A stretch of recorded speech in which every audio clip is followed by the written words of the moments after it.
Malik Beasley sets the Pistons record for threes before the fucking All-Star break. Before the All-Star break.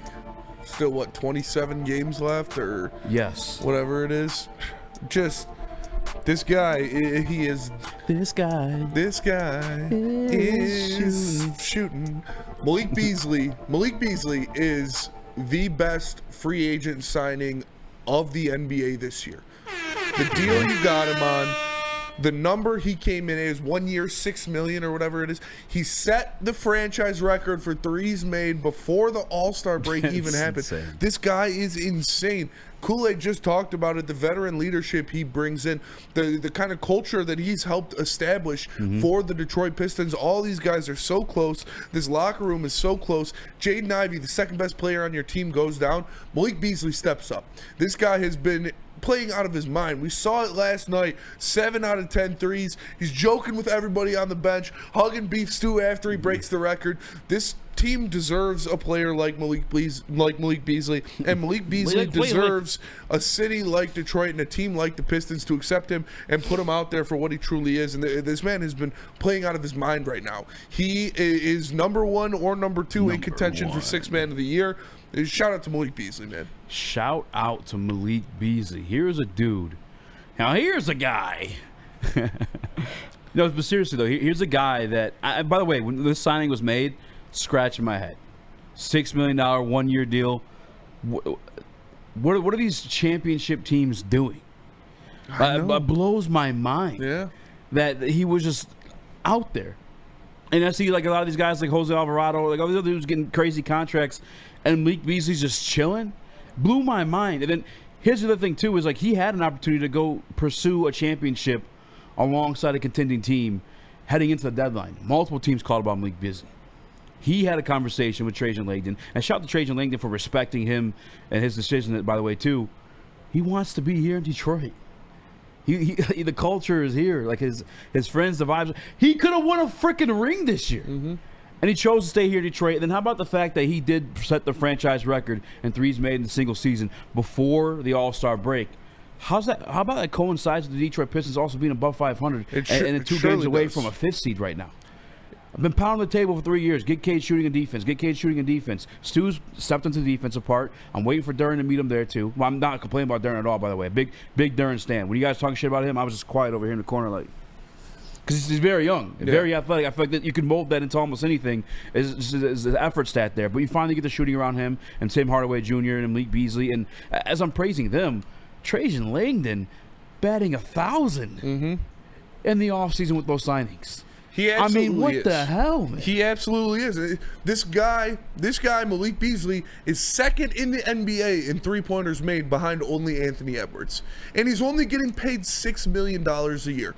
And you mentioned it, Easy, when he went out there and he told Trajan Langdon before the deadline, no, I want to stay in Detroit. And Trajan said, we want you here too, but listen, if somebody offers me something, I'm going to trade you. Which it is wouldn't funny. be a bad situation either, because he would have been in a contending situation. No, he would have been in a good situation, but that's something you like to hear. That's something you'd love to hear. People said, I want to play in Detroit. I want to play with Cade Cunningham. I want to play under J.B. Bickerstaff. Yeah. I want to play in this system, this culture, and this team that they're building. And Malik Beasley has been a huge part of that. So I can't wait for him to sign a multi-year extension after this season and to be in Detroit for the foreseeable future. The Dole Spoon. So Easy believed in Duren, but not enough to defend him and risk being wrong. No, I said he's young. Give him time. That's all I could say at the time. He wasn't playing great. It's like I'm not denying the truth of what it was at that time, but now you're seeing it come to fruition. I think he's always had the offensive side. I think he's always been a great, I won't say ball handler, but a playmaker, I guess, at the position in terms of passing and whatnot. I like Jalen Duren a lot. I always have. And he's super young, and I think he could mold that. When we drafted him, I saw Dwight Howard, at least like at the peak. And obviously I don't think he'll reach that, because I think people kind of underrate what Dwight Howard was in his career. But if you could touch like just the basement of that, no Diddy. Like, you got a tremendous big man alongside Cade Cunningham. The defense alone, I love that. But the Pistons right now it's crazy. And here's some stats. Shout out to Khalil for posting them. Since January 1st, the Pistons are 14th in offensive rating, 3rd in defensive rating. Shout out J.B. Bickerstaff. Shout out. 9th in net rating, 6th in points off turnovers, 2nd in fast break points, and 4th in paint points. Yeah, and like we knew that the defense was going to be like this under JB Bickerstaff because like that's what his track record is. That's what he's done every stop he's went.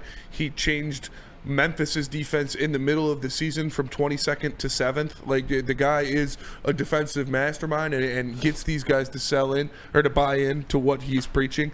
But yeah, the efficiency that this team is playing with is just extremely impressive, and it starts with Cade Cunningham. It absolutely starts with Cade Cunningham, and I'm glad that you guys are highlighting the cultural change that's happening with these vets, because that is the key. That is the key going forward for this team. Detroit has never historically been a free agent destination, and you can now change that with two things. You could change that with winning and stars that people want to play for. And if you're making a draft of stars that players would want to play for and play with, Cade Cunningham's got to be damn near the top of the list. It's him. It's guys like Jokic. You know, the Lukas, the Hardens of the world. You know, some people don't want to play with that with players like that because those type of players are focused on, or it's so heliocentric. It's so centered around them. Whereas Cade is a two-way player. You see him every night guarding the best opposing player for stretches while also running the offense. So I mean, he's just doing whatever it takes to win. He's not afraid to share the limelight. That is a guy that will attract free agents. That, and then plus you get the guys like Malik Beasley. When he gets that next contract from Detroit, and veterans see that they could come here, win basketball games, and set themselves up to get paid, where even if they don't stay here long term, they can use this as a rehabilitation center for their career. So this is an absolutely huge thing for the Pistons. Am I glazed? Oh, sorry. It's awesome. No, it's awesome. Am I glazing when I say this? It's a genuine question. I just thought of it, and I don't want to say it and put it like, stamp or whatever you want to say it, stamp it. So you know how like Tim Patrick's like, I want to go to Detroit because I know JG can't do nothing but pass. So I'm gonna get my stats. He's gonna get his contract. Is Cade that type of point guard? That if you're coming here as a shooter, you know you're gonna get your open looks? I think that is the type of player that Cade is. I think that's the type of player that he was projected to be, and we saw it last year. We saw the open looks that Cade Cunningham was getting for his teammates last year.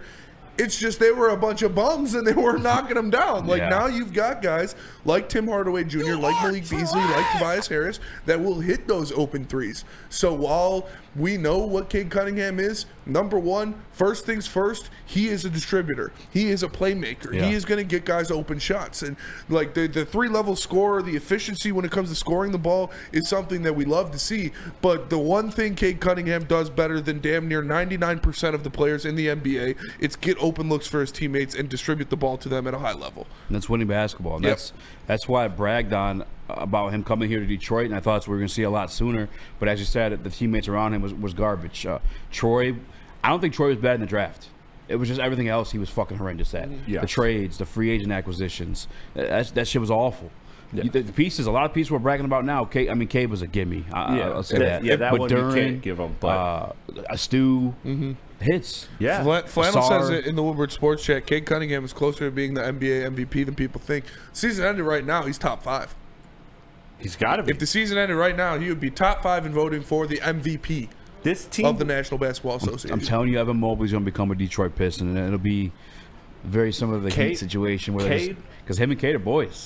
He was recruiting them. Remember Rising Stars rookie year? We got excited when he was throwing the blocks. They looked amazing. JB Bickerstaff knows him. Rising Stars He looked good under JB Bickerstaff. Come on now. Cleveland's got a lot of people to pay too. Bring them home. And speaking of young guys, the guy you guys just mentioned, because I was looking through the stats, it kind of stemmed from the Ivy conversation, but bringing it back to here, from January 1st on, the player that's really come together, we've been noticing it, is Asar Thompson, and his efficiency has just flown up drastically. Effective field goal percentage and true shooting percentage both upping by almost 10%. He is doing a lot with a lot less. His usage is actually the same. It's just he's been way more efficient. He's finding his spots. And that's been been a huge key. That's been a huge key for him. Is he's finding his spots. He's getting more comfortable coming back from injury, and I'm really looking at him to make a big step, because him next to Cade, I think long term is a fantastic thing. If him and Holland can figure out how to be offensive pluses with the defense that they provide, you are talking about a great defensive team. potentially even historic when you bring in what Yeah. Isaiah Stewart is doing this year and what Cade is capable of. They called me a madman. I said, months ago that Cade Cunningham, Ron Holland, and Asar Thompson would be a top 3 defensive trio in the NBA. And we're seeing it happen. I said next year. We're seeing it happen right now. It's crazy. Yeah.